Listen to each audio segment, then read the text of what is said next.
New tonight, the FBI releasing these sketches, a confessed serial killer, perhaps the most prolific of all time, drawing them, one for each woman he brutally murdered. Good to have you with us, everybody. I'm Thomas Roberts. I'm Sharon Reed. His name is Samuel Little, born right here in Georgia. Little alleges he killed more than 90 people, several possible victims inside the metro area. He's been communicating exclusively with CBS 46's Brittany Edney. And Brittany, he's already a convicted murderer. What more did he tell you? Sharon and Thomas, Samuel Little, he's been writing to me from his prison cell in California. And tonight, a psychiatry specialist analyzes my personal letter from Little along with the sketches Little claims are not only of his victims, but a portion of that large total. Analyzing Samuel Little's handwritten letter, psychiatry specialist Dr. Dave Davis digs deeper. There's a certain braggadocio in it. On the topic of women, the self-proclaimed serial killer confesses he's been asked how he could have had so many over such a long time. Only God knows why anything happens. Well, that shows a clear lack of introspection.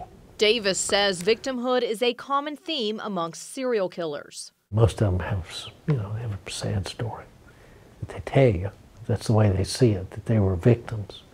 They were neglected, they were abandoned, abused. Little writes, "I have a long history and wildlife behind me, mostly involving women.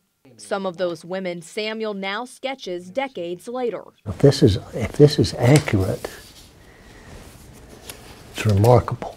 Detailed portraits. Sad eyes.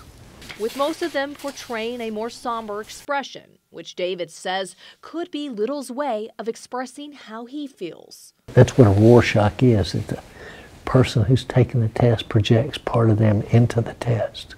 They can't help it. So how can a 78-year-old man retain such detailed memories with such clarity so many years later? He's got a book somewhere, or somehow he's got wonderful facial recognition, or he's been keeping a record of these people that he killed somewhere. Little claims to have 7 victims here in Georgia, and I've been tracking the cases, speaking with a family member of one of the victims, which the FBI says his confession, it matched to that particular cold case from the 70s. I've discussed these findings with profilers, retired law enforcement, and while agencies have been looking into these claims for months now, trying to match his confessions to all of this evidence and the cold cases that they have on record, I really think that this is just kind of the beginning. We're just starting to scratch the surface of what he could have done, and the big question is why.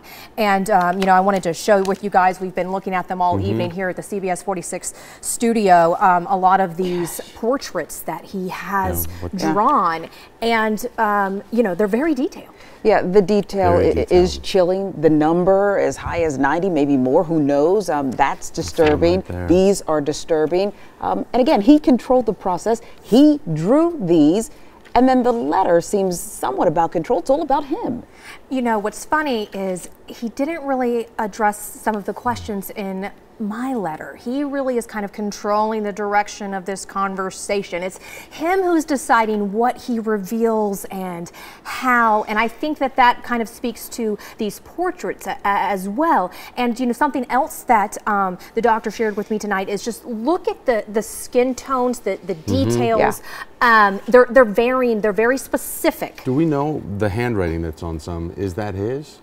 I do not know about the handwriting, if that is his. I'm assuming so, but because the only thing that the FBI they're being very tight-lipped about all of this. All they would do is give us these clips and not really expand too much more on that. Right. And we're short on time, but as you continue to investigate a couple of key questions, I want to know why he was allowed to do this. Perhaps that's instead of working with a profiler. And all of these women appear to be women of color. All of them appear to be. A large majority of his victims also females in their 20s, 30s. And another thing is how they died. Most of them, it was strangulation. So that's one thing that they all shared in common. Not only the race and the age group, but also the way that they all died. And it was all, a lot of them were strangled to death. Look Very at the graphic. handwriting on it. This one, it says Atlanta, black. Right. This one says Atlanta, white. You make it out white lady almost in the top corner for this one. And if that's his handwriting. Love him. on this one. Yeah. The whole thing is just so chilling, but we have to know more. We have to learn more. Yeah, and we're going to keep diving into this because, especially with the local families, people who might not even know that their particular case is tied to this and tied to him, but maybe decades later, they could be closer to having some closure, or at least just knowing something to go with their family members. He may want attention. He has to get some tonight because there are loved ones out there who do need the closure. Brittany, thank you. I'll give those back to you. Keep working on this. Good work.